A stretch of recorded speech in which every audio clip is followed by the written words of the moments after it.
Alright, so this is just my general video setup. I've got, my lights, got my mic, my camera stand, all that good stuff. Work laptop, PS4, big gamer as well. So all the stuff's here. This is just where I edit. That's what I'm currently reading right now, which is Warbreaker. Should be finishing that up the next day or so. But this is what we're here for. The bookshelves. Okay, so we're going to start things off on my fantasy shelf over here. I am constantly reorganizing these. I do not know what will stay where, but for now, I've got the beginning of First Law right here by Joe Abercrombie. I have not read any of this yet, and I feel terrible about it because everybody tells me that Joe Abercrombie and First Law is absolutely fantastic, and I need to start this. I just need to get through a whole bunch of other stuff that I'm reading right now, which of course includes the Dresden Files. So here is this whole shelf. So you've got Abercrombie and then Jim Butcher, all of the Dresden Orbit copies that I have, plus this On Derrida Books copy of Stormfront, which is super cool. Obviously Peace Talks and Battleground will join here, and whatever else I'm missing. And those are not going to have the Orbit editions yet, but you know what? I'm going to suck it up, and I just have to deal with it. Next, of course, is the Wheel of Time. So I have Robert Jordan here out of alphabetical order simply because I wanted an entire shelf dedicated to these hardcovers that I picked up, and I didn't want to put them down on the third or fourth shelf. So what I'm struggling with right now is I want to alphabetize these constantly by author last name, but whenever I have long series like this, it doesn't quite work out, and then I have to split them up on shelves. So I think eventually I'm just going to have an entire Jim Butcher shelf. This shelf will stay as it is, obviously with this little guy getting replaced at some point. And then I'm going to have a Sanderson shelf, but he's down further, obviously, because J to S, there's a lot of letters in between, okay? I know the alphabet. So next we've got, continuing kind of after Butcher, we've got some more alphabetized things. So I've got the Great Coat series by Sebastian de Castell. I ordered these off of a shady as shit website, snazzle.com. The entire set of these, I believe, was, I want to say I spent like $50 maybe, and it took about a month. I had no tracking until the day before, so I just assumed that my money was gone, and then they showed up and they're in perfect condition, and it's awesome. Next I've got this Glenn Cook Black Company 1 through 3 that I picked up. It was that kind of like 3-in-1 tour edition. I picked that up at Barnes & Noble just to give it a try. I know this is another massive series that I'm looking forward to getting into at some point, but I don't really know too much about. Kings of the Wild by Nick Eames. I always want to say Nick. It's probably Nicholas. I'm sorry. So Kings of the Wild, I know some friends have read this and absolutely loved it. And Bloody Rose is a decent sequel. And, of course, my dogs decide now to go insane. So let's pause here and check that out. What are you morons doing? This is Loki, my Aussie, who's a psycho. And my border collie, Cora. I think our third dog is probably upstairs. Is she on the couch? Nope. Loki, what are you doing? What are you doing, Bubba? Oh, you want to continue this? Yeah, I'm not playing fetch with you. Go away. Get out of here. Okay, so Nicholas Eames, Kings of the Wild. I don't know too much about this outside of it's supposed to be hilarious. And lots of song references, band references, things like that. So I'm definitely looking forward to that. It's just kind of like a quick, easy, fun read. Next up will be Steven Erickson's Malazan, Book of the Fallen, starting, of course, with Gardens on the Moon. Now, I made the mistake, not the mistake, because I was going to do this anyway, but I hate mass market paperbacks. And even though this entire series would probably be under $150 on mass market, I am a sucker for trade paperbacks. I'm not going to shell out the money for the hardcovers for these since they're pretty expensive and hard to find, honestly. But I am going to go trade paperbacks for all of these, and I'm going to start this in January. I just love the trade paperback size. I can't stand mass markets. So, sorry, Terry Goodkind and Sword of the Truth. I'm going to read this eventually. I picked this up used at a bookstore for like $3 or $2.50, something like that. Buddy of mine in Discord absolutely loves it and will say up and down that it's the best thing that he's ever read. So, at least one person really loves it that much. And I actually think Leslie over the Nerdy Narrative loves the series too. So, there's a few of you guys out there. I'm going to give this series a shot at some point. I just don't know when. Dude, get out of here. Next up, we've got Malice and the rest of the Faithful and the Fallen by John Gwynne. I don't have a Blood and Bone yet, but I will get to it. I have reviews for both of these. The series is fantastic. I had my issues with Malice, but Valor actually stepped up in pretty much every way imaginable. And Ruin and Wrath, I have heard fantastic things about. I need to get back to the series. Stupidly, I started reading Wheel of Time and Dresden around the same time that I started this, and those kind of took over, so I need to get back to Faithful and the Fallen. And then sneaking in down here is Ye Old Robin Hobb with Assassin's Apprentice. I absolutely hate this book cover. This is one of the first things that I read this year. I think it might have actually been the first thing that I read this year. I don't have a review for it because, as I've mentioned a million times before, this being the first thing that I read after so long and thinking I was going to get an action-thrilled assassin story, that was not it. This is just very flowery language, classic sort of 90s fantasy writing style, very character-driven, and honestly kind of depressing. So I'm going to get back to this eventually and do a proper reread and review of it, but I'm also a sucker for awesome hardcovers and illustrated editions, so I'm going to pick up this trilogy in the illustrated hardcovers. All right, so next we've got Shadow of What Was Lost, which is book 1 of Licanius.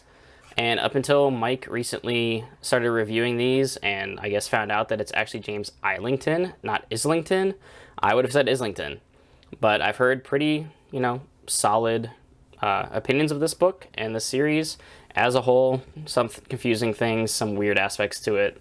I guess one of the biggest detractors I've heard is characters change their actual names several times in this book without really telling you, which is odd, but who knows? I'm looking forward to reading that at some point. Once I get wrapped up with Wheel of Time and some of these other, catching up on Stormlight, these other big series, Dresden, I'll include in there just because it's long, but those books are easy to read. I will start branching out again and reading more than just Wheel of Time and Dresden.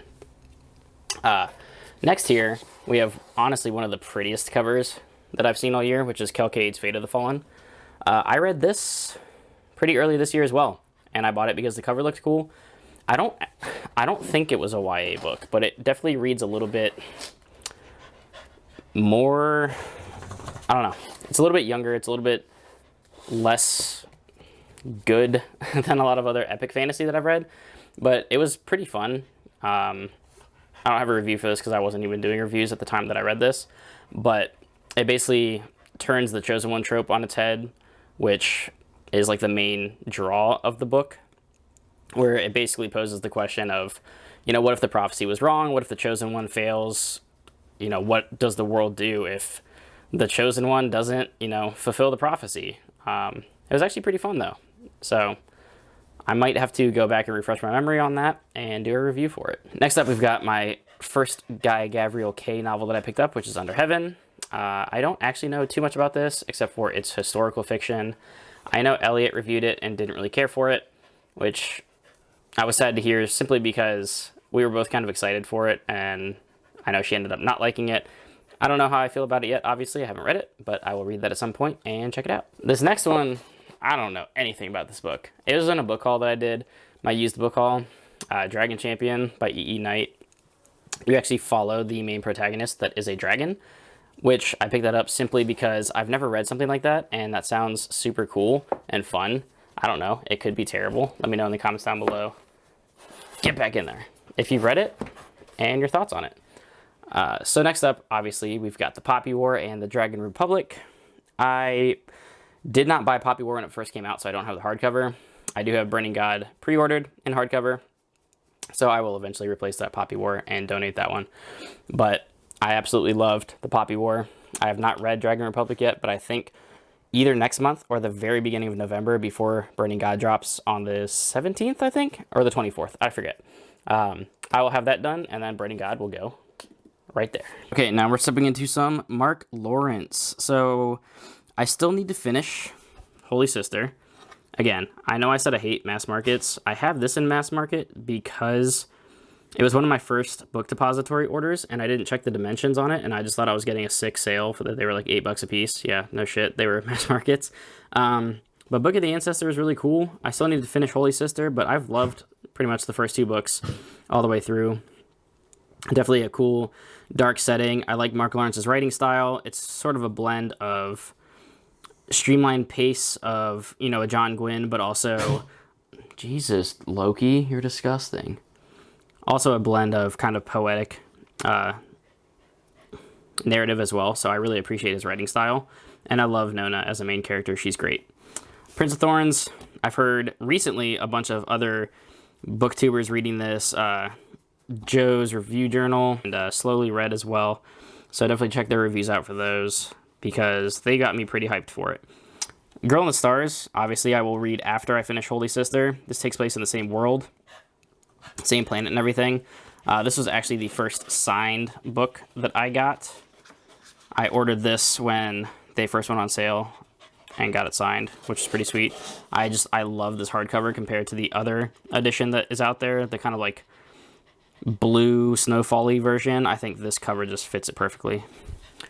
Now, The Ruin of Kings by Jen Lyons is another epic fantasy that is beginning. Gets a lot of Seriously, stop panting. Go away. You're so needy. So this gets a lot of comparisons to A Song of Ice and Fire. You've got George R. R. Martin's name referenced all over the place. I've heard it was confusing. I don't know if that's just, you know, characters, places, locations, things like that, but I'm not too worried about being confused. I read The Wheel of Time and other big books. I think I'll be fine. All right, next we've got some George R. R. Martin. Speaking of him, so World of Ice and Fire obviously is more of like an encyclopedia of Westeros and Essos and, you know, just the entire world that George created. I haven't actually read through it because it kind of reads like an encyclopedia. It's not like a fun narrative, but the artwork is fantastic. And then, of course, I am slowly replacing these old mass market paperbacks that I have of A Song of Ice and Fire with the illustrated editions, which there's only 2 of them currently. The 3rd one is on the way, or I guess in the works. Should be out soon. And of course, I have Fire and Blood and A Knight of 7 Kingdoms. I just like collecting his works. I've not read either of those. I don't actually know if they're any good, but I'll read them eventually. These books are great, though. This is my temporary placeholder for Winds of Winter and A Dream of Spring. I haven't actually read Name of the Wind. I don't know if I'm going to vibe with his writing style. That's what I'm worried about. Very flowery purple prose is not really my thing, but I'm going to read that eventually and see what I think. I have to get on the floor for this one now. So, hiding back here is Promise of Blood by Brian McClellan, which is Powder Mage Trilogy Book 1. Haven't gotten to this one yet. I've heard some cool things about the magic system, though, that they ingest gunpowder, essentially, to use their magic. I don't really know too much about that. I know Murphy and some others reviewed this recently, so I guess watch their channel if you want to know more about that. But beyond McClellan, we step into my Sanderson shelf, which obviously Oathbringer, wow, Oathbringer's right there. Warbreaker goes right here, but that's what I'm reading right now, so it's not on the shelf. But I just picked up Edge Dancer in this cool looking hardcover. I love the EU editions, so I actually own Final Empire in one of the US editions.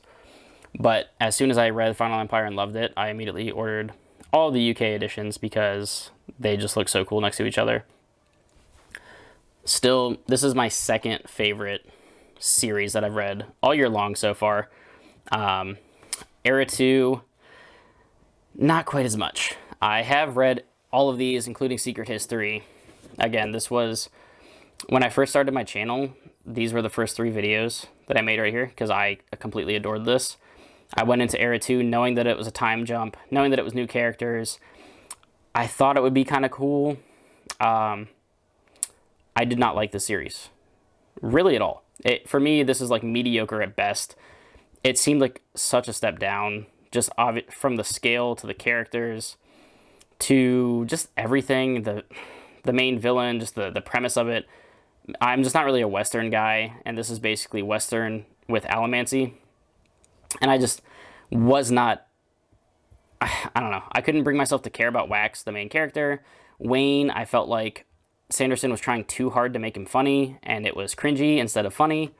Whereas other books that I've read of it, like even a Warbreaker right now, that book is way funnier than this book.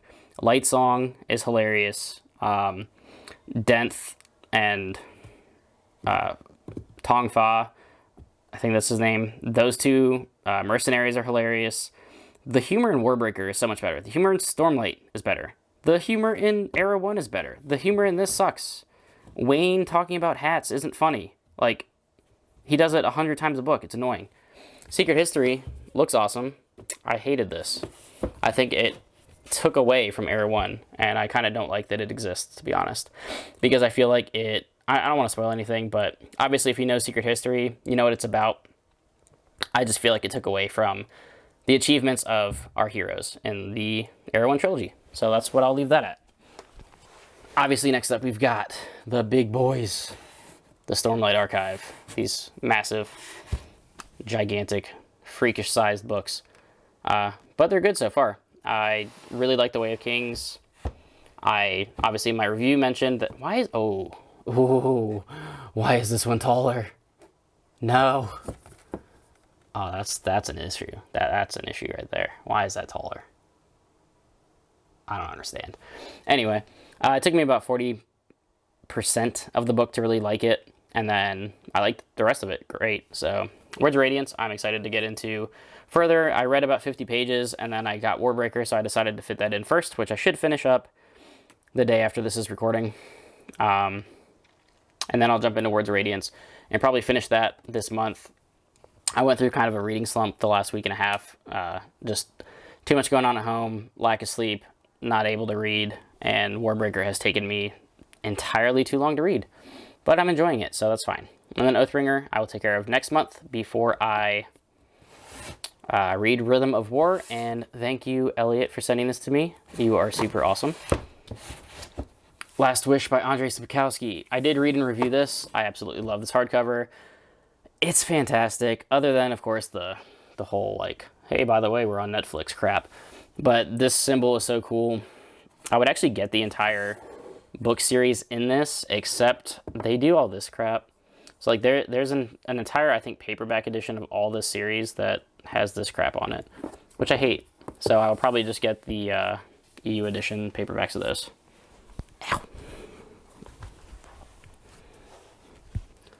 So then, of course, we have the man, the myth, the legend, J.R.R. Tolkien, which is The Lord of the Rings. So this edition is pretty cool. It's obviously all of it in one. There is a lot of notes on the text from his kids. There is just all this kind of stuff, like additional bonus features, basically, like all these appendices and glossaries and all kinds of stuff for The Lord of the Rings, which obviously this is, you know, many people's favorite fantasy ever. I've read the books once. I will reread them again as an adult here soon and review them. I am obsessed with the movies. I still watch them several times a year. They are incredible, and the book is great too. Brent Weeks, Lightbringer. Haven't gotten into this yet, but I'm very intrigued to get into this as well. I know some people say he kind of stumbled at the end, but I definitely want to get into that. The magic system seems awesome. Definitely looking forward to this. And then I wrap this shelf up with Ted Williams and the Dragonbone Chair. Again, more of like a classical fantasy. A lot of people pull from this series. I've heard that it can get kind of boring or sluggish, but I'm going to give this series a go probably sometime next year. And then the last real epic fantasy, the last thing here, of course, the Burning One, which is Evan Winter's Rage of Dragons. This, I was actually in Minnesota for work, and I was stuck in a hotel, wanted something to do, so I went to a bookstore. I think it was called like Next Chapter Book or something, and I looked that up on Goodreads, and I was like, oh, this sounds kind of cool. and I bought it because it looked good. And then I binged it in about 2.5 days. That book was absolutely breakneck paced, fantastic.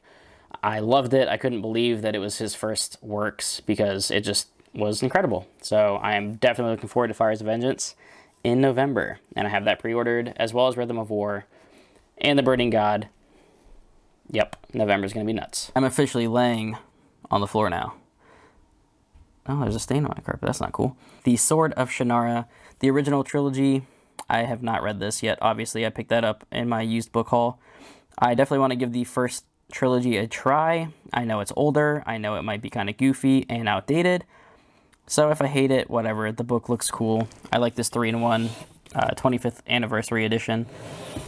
These two, The Fall of Shannara, obviously, I may never get to because I mistakenly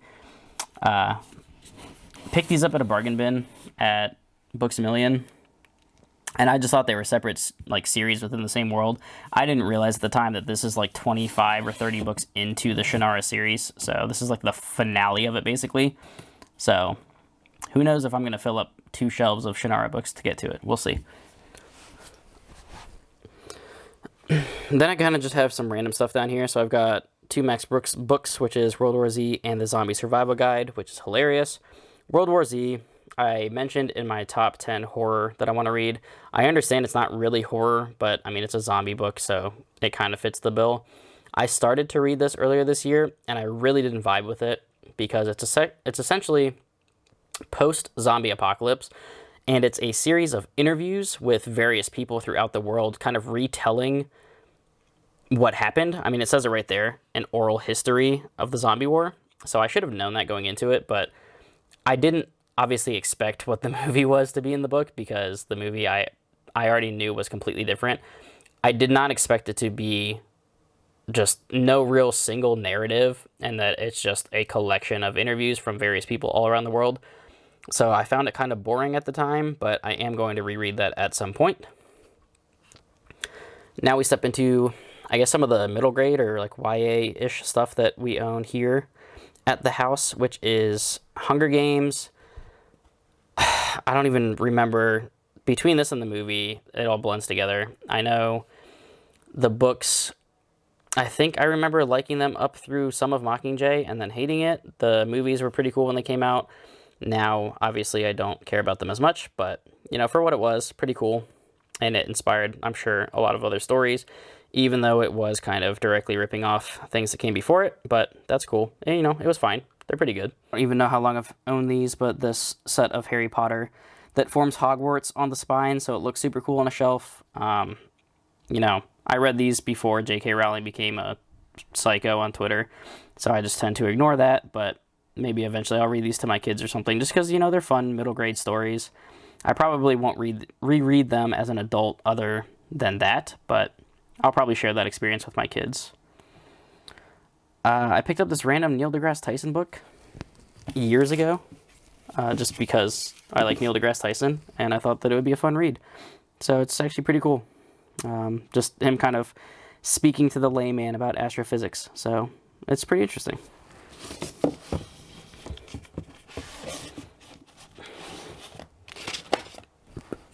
Next up are just the few DC comics physically that I own, because I was never a comic book reader really when I was a kid. And when I got back into it a few years ago, before Comixology was a thing, I bought these with the New 52, which was kind of like the relaunch of the DC universe, and these were all awesome.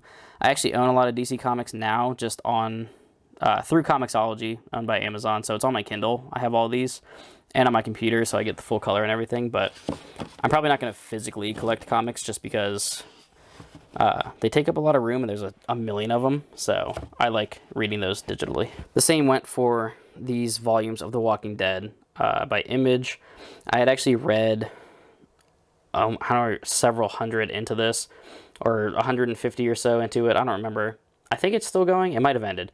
I don't remember. But I read up until like maybe 30 issues before this ended. I just got bored of it. I just don't care anymore. It went on for too long. And then Gone Girl. This is actually my wife's book, but I'm going to read it at some point because I want to read some thrillers, and I know that that's a good one. All right, so moving over, these are actually just some recent books that I bought. I'm not going to do a book haul for these because I bought these literally the day after I did a book haul. But I picked up Jade City because people are hyping that one up. It sounds really awesome. Altered Carbon, Something Wicked This Way Comes, which was on my top 10 horror that I want to read. And then I finally stepped into some Stephen King. So I bought Salem's Lot, Pet Sematary, and The Institute. So I will be rotating these in shortly. And of course you got my Kindle and then my candle that I usually have while I read. Obviously these are all just Billy shelves. Just some doors on these because my initial thought was I was going to hang a big Mistborn poster here. But as you can see, I filled this up rather quickly. So I'm probably just going to add some more shelves here. Because over here now is my sci-fi / horror section and Aragon. Just because I've owned these forever and they didn't fit on the other shelf. So I was reading these as they came out. I was, I think, a year or two older than Paolini or younger. I forget. I think a couple years younger than him. I remember loving these two books, and then I got maybe a third of the way through Bersinger, and for some reason just stopped. That was right about the time that I kind of just stopped reading for several years. No real reason, but maybe eventually I'll get back to finishing these. Yeah, I'll probably do that at some point. I don't know if I'll reread these, though. We'll see.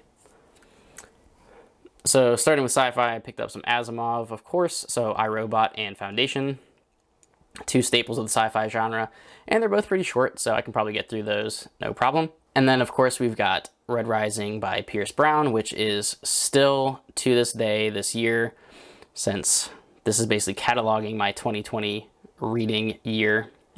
This is the favorite series that I've read all year long.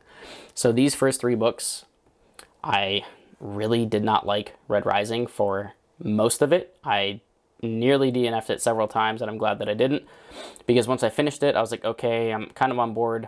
Golden Sun knocked me on my ass. I absolutely loved it. Morning Star, aside from Hero of Ages, probably the best ending to a trilogy that I've ever read, so that was fantastic. Then he does a time jump, 10 years, I think it was. Yeah, I believe it's 10 years. This greatly expands the universe. This gets way more grimdark. This is grimdark in space, blend of sci-fi and fantasy. These books are great. I like these less than these, but they're awesome for different reasons. And he goes from a single POV of Darrow as the main character for these three to 4 to 5 POVs in each of these. So that was different as well, just going from the single POV to multi-POV perspective. But it does a great job of kind of expanding the scope and universe of the story. Next up, of course, we have Orson Scott Card's Ender's Game, which I did not like. It was fine. I mean, I don't understand why so many people think this is the greatest sci-fi of all time. The way it ended, that apparently surprises the hell out of everybody, I saw coming from a mile away and just didn't surprise me. Maybe I could see why this was mind-blowing at the time when it came out. For people that read this as a kid and were blown away. I read this as a 30-year-old for the first time and just did not really care about it, to be honest. It was fine. That's just, I mean, I had some issues with it. I have a full review on the channel for it if you care to watch that. I didn't really care for it that much. Ready Player One I actually read recently, though, and I like that a lot. It's got its problems, of course. It's not a perfect book, but that's not what I was expecting out of it. It's just kind of like a fun adventure, gaming nostalgia bomb of a book. Tons of references, and it's just kind of something that was light and easy to read, and I enjoyed it. And I'm excited for Ready Player 2 because I have no idea where that book is going to go.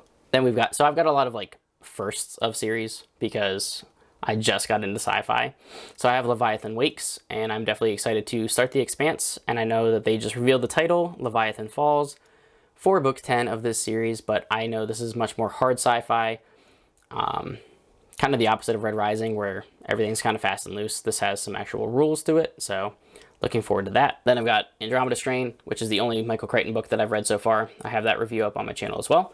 It was pretty good overall. I feel like Crichton kind of likes going on scientific tangents that have nothing to do with the book, but I can't really blame him for it. He's super smart, so that's probably something that he does in a lot of his books. Then I've got Dragon Teeth, which actually I think was printed after his death, so I don't know how much he had to do with it, or if, you know, somebody else picked it up and finished it. But this is more of a kind of a historical fiction, I guess, with sci-fi elements. So it sounds pretty cool. And then, of course, we've got this fantastic edition of Jurassic Park, which I will get to eventually, and then read The Lost World. Love the movie. The book, I've heard, is even better. This bad boy. All right, we're going to do something here. So I moved Dune down here for a second because this edition is gorgeous. And after I was already interested in reading this, and then the trailer for the movie dropped, which I was like, okay, I have to read it now. And then I was just, you know, watching Quinn's channel of his reaction to the trailer, and then I know Mike put up his reactions to it. It's his favorite book of all time, so just there's so much hype around this book right now that I really, really want to read it. And this edition is just so beautiful with the illustrations. The entire slipcover comes off to have this fantastic artwork, which, God, I would love to just have this like blown up on the wall. It's super cool. And then what's even better is the actual hardcover under the slipcover just looks so cool as well. So that's perfect. I'm going to read this next month. That immediately slid up my TBR. Moving on, we have N.K. Jemisin's The Fifth Season. I have never read this. I don't know when I will. It's nowhere near the top of my TBR just because I keep seeing people read N.K.'s work and not liking it. I've heard that this is some of her better stuff. I know the second person thing sounds a little bit weird, but I'm reading the Greatcoats and they go into second person all the time and it doesn't bother me. So I don't think that will bother me, but we'll get to that eventually and see if it's any good. I think most of the negativity right now is around The City We Became, which a lot of people that I respect hate that book, so I probably won't read it. I picked up Gideon the Ninth, which seems pretty cool as well. A nice kind of blend of fantasy and sci-fi. Looking forward to that. And then, as you'll see in a lot of my other sci-fi videos that I've had, I picked up Old Man's War and The Martian by Andy Weir, both of which I'm looking forward to. I know this is a series. This, I think, is just the single standalone book. Seen the movie, liked the movie a lot. Apparently the book is very similar, so that would be cool. And, and then I have Raptor Red. This was a gift from my friend as a joke because randomly, months ago, in a Facebook chat, he was saying, out of nowhere, just started talking about this book because he read it as a kid. And I was like, Phil, shut up about raptors. What are you talking about? So then, when my channel started growing, he sent me this anonymously, pretending to be a viewer of the channel, and then started bugging me about reviewing this. I don't know if I'm going to read it. It's a joke, but I'm going to keep it on my shelf. And then, of course, the few horror books that I own, which is Frankenstein, Dracula, and then some of the works by Edgar Allan Poe. These were featured recently in a video that I did. I probably won't get to Frankenstein this month as I planned, just because I fit in Warbreaker, and again, it's taken me so long just because work and life have been getting in the way, and I've been too exhausted to read. But I'll read those eventually. But yeah, that wraps it up for the books. I mean, everything else is just kind of random stuff. My Switch, my old 3DS that I don't use anymore. This little USB that has Jim Raynor on it was actually from the StarCraft something special edition. I don't remember. This actually has StarCraft and Brood War on it, so that's kind of cool, and that's why I kept it. Magic, I play exclusively online now because I got rid of all my cards. I gave them to my brother. I can't get together with people in person anymore to play, so I don't play in person anymore. So my fight stick I bought with Street Fighter 4 years and years ago, so I don't know. I just thought it was cool to display. And just some family pictures. A pop filter, the boxes for these just because I don't know what to do with them yet. And these I'm just going to get rid of. I'm going to sell these to a used bookstore. This was that Mistborn edition I was talking about, the US edition that I had before I bought the UK's. Slow regard for silent things. I've heard literally 0 people say anything good about that, so I'm just going to get rid of it. These Tor edition paperbacks that are the most gorgeous Wheel of Time things that I've seen, I will end up selling because I only had 5 of them and I got all the hardcovers now, so I have no use for... I'm not going to finish getting all of these books in these paperbacks as pretty as they are. And then I have a second copy of Grey Sister because, as I documented a while back, when I first started to read this, let me see, it was, yeah, it's right here.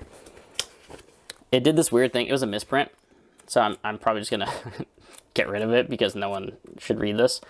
It went from, I don't even remember where it is. It basically got to a certain point in the book. It was like 200 and something. Yeah, here it is. All right.